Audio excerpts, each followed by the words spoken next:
Remember when you thought the US had lost the Vietnam War because of TV? What if I told you perception, not reality, played a key role in shaping how the world, and even the United States, viewed that war? That shift in perception not only redefined the nation's perception of war, but also changed the very nature of storytelling itself. As P.W. Singer and Emerson T. Brookings wrote in Like War, The Weaponization of Social Media, the Vietnam War wasn't just fought on the battlefield, it was fought in front of the camera.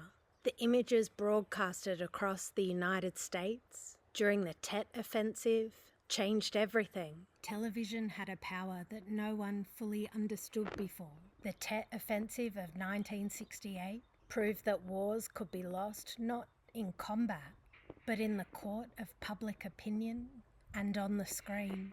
Today, in a world of digital media and contested truths, we find ourselves grappling with that same power. What does this historical moment teach us? Let's explore how this perception of war affects us now, and why the same principles can either win or lose the battle for your reality. The Tet Offensive, a coordinated attack by the Viet Cong, was a failure on the battlefield. However, the images that emerged from it, US Marines overwhelmed, bodies piled up, the siege of the American embassy in Saigon, told a different story. The reality didn't match perception.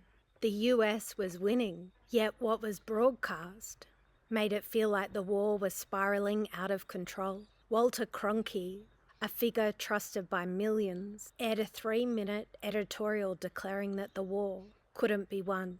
As President Lyndon B famously remarked, "If we've lost Cronkite, we've lost Middle America." The war was no longer about military tactics, it was about how the story was told. There are countless examples throughout history where perception shaped reality. For example, the success of social media shaping political movements, just like the Tet Offensive. The images and stories presented on social media platforms can alter public opinion even more swiftly and effectively. Television and now social media have the power to amplify events in ways that make the truth seem secondary. When conflicting messages are broadcasted, people often trust what they see rather than what they hear from official sources. The same is true in media environments today. Facts can be distorted, but the story through images and sound can override them. While in Vietnam and the Viet Cong's Tet Offensive lost over half of their 80,000 troops, somehow in the media, they were winning. Fast forward to today's political landscape, where the dumpster is trying to deny that Kamala Harris has won the United States election. Echoes the same tactics used during the Vietnam War, manipulating perceptions, creating doubt. His offensive against the truth feels eerily similar to the distorted narrative shaped by the Vietnam War. Just like the Tet Offensive, where visual chaos on television led to a crisis in public opinion. Unlike the past, when TV could alter reality, the truth today, Kamala Harris has won, is clearer than ever, no matter how many conspiracy theories are spread. So how can you use this knowledge? Recognize that the stories you hear, whether on the news or social media, or even friends, are constructed. The first step is questioning the narratives. Don't just accept the surface story. Dig deeper for truth, and once you're empowered by the truth, share it, because perception often becomes reality when it's widely shared.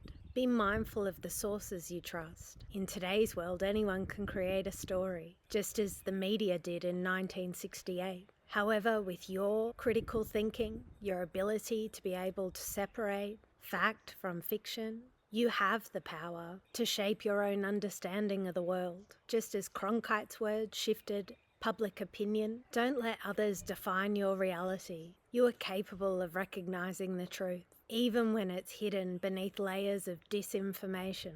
Stand firm in your understanding and be a beacon of clarity in a world that often thrives on confusion. You don't have to be a passive consumer of information. You can be a storyteller. a truth seeker, and someone who helps others see beyond the surface. The power is in your hands.